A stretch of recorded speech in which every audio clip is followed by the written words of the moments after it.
Okay, Jess, here's an example of what you guys are going to have when Bella gets to your house. Every time I turn around, every move I make, there she is.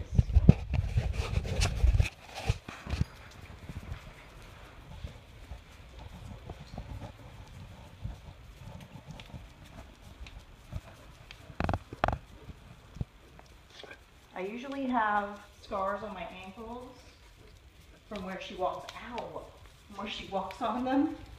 Let's do a little circle here.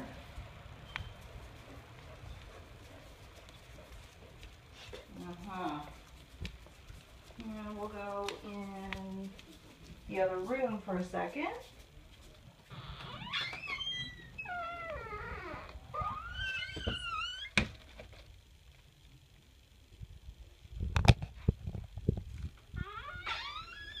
Surprise! You will always know where this dog is.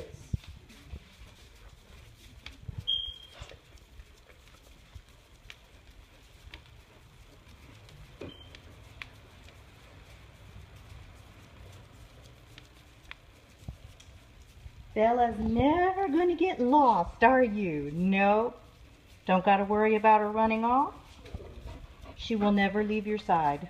Isn't that right, Bella?